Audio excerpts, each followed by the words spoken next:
جی محترم جناب Timur lolly صاحب. جی بہت مہربانی جناب اسپیکر.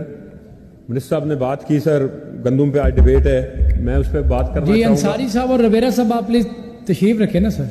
میں اس پہ بات کرنا چاہوں گا سر. انہوں نے بہت اچھی بات کی کہ جس طریقے سے ہمارے پاس پہلے بھی گندم اویلیبل ہے, لیکن اس ٹائم جو گندم کا سیزن چل رہا ہے جس طریقے سے آ رہا ہے سر, کاشتکار جو ہے اس کے لیے ہمیں کچھ پالیسیز آپ کی چینج کرنی پڑیں گی اپنی گورنمنٹ کی.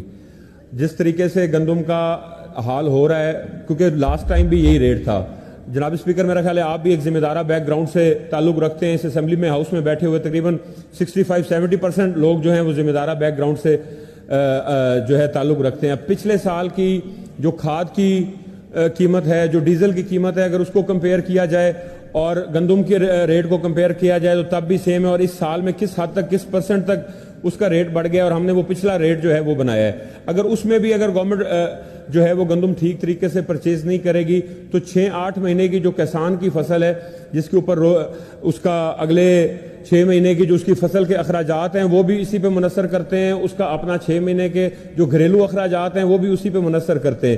اگر وہ نہیں خریدا جائے گا, ایک منوپلی بن جائے گی مڈل مین کی, تو مڈل مین سٹرونگ ہوگا. اور مڈل مین کی یہ ہمیشہ سے منوپلی ہے کہ جب بھی گورنمنٹ کی کوئی اس طرح کی سٹرونگ پالیسی آ جاتی ہے جو ذمہ دار اور گورنمنٹ کے درمیان میں ایک گیپ پیدا کرتی ہے, تو اس میں مڈل مین پروفٹ لے جاتا ہے. 6 مہینے کی جو فصل آپ نے تیار کی ہوئی ہے, جس نے 6 مہینے پہ جہاں پہ جس نے ذمہ دار نے جو اس کے اوپر محنت کی ہوئی ہے, اس کے بجائے وہ چند مہینے ہولڈ کر کے ایک مڈل مین اس میں سے کما جاتا ہے. ملوں والے کما جاتے ہیں, باقی کما جاتے ہیں. سر اس میں میرا خیال ہے ہمیں اس پالیسی میں منسٹر صاحب بیٹھے ہیں, اس کو ہمیں مڈل مین کو بیچ میں سے ہمیں نکالنا ہوگا اور ذمہ دار کے ساتھ جو ڈائریکٹ انٹریکشن کرنی ہوگی.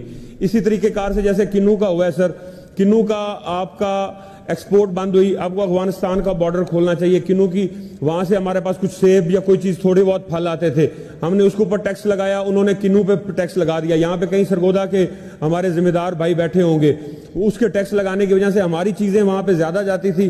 وہ آلموسٹ جو ٹیکس کا برڈن تھا وہ ذمہ داروں پہ پڑ گیا, کیونکہ جو فیکٹری والا ایکسپورٹ کرتا ہے یا کنو دیتا ہے اس نے اسی ٹیکس کی جو مارجن وہ ادا کرتا تھا ادھر سے ریٹ کر دیا. اور اس ٹائم 50% 60% جو کنو کے باغات ہیں, جو بڑے باغات ہیں جو 5 سے 7 سال 8 سال میں تیار ہوتے ہیں, لوگوں نے اکھاڑ دیے.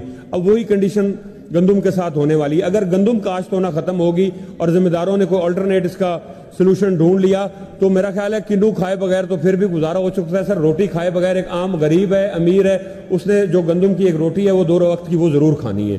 تو ہمیں سر اس کے لیے لالی صاحب وائنڈ اپ کریں پلیز. ہمیں سر اس کے لیے تھوڑی سی اپنی پالیسیز نرم کرنی چاہیے.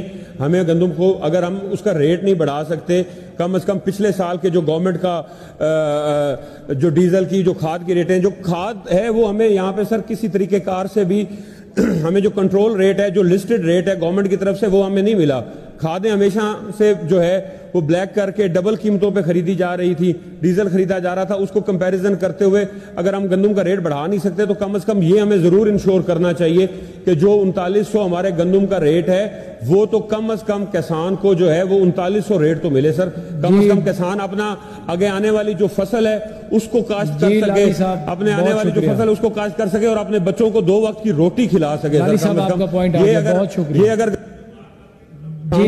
ہم تو سر اگر یہ سر گندم مار کھاتی ہے تو پھر میرا خیال ہے ہم اس کسان سے, اس غریب سے, چھوٹے کسان سے وہ 2 وقت کی جو روٹی وہ اپنے لوگوں کو کھلا رہا ہے, میرا خیال ہے وہ حق بھی ہم چھینے جا رہے ہیں. اس لیے خدا رہا ہمیں کچھ نہ کچھ کسان کو اوپر دینا. اگر کسان خوشحال ہوگا تو سر یہ ملک چل سکے گا, یہ صوبہ چلے گا. پوائنٹ آ گیا ہے, بڑا ویلڈ پوائنٹ ہے آپ کا.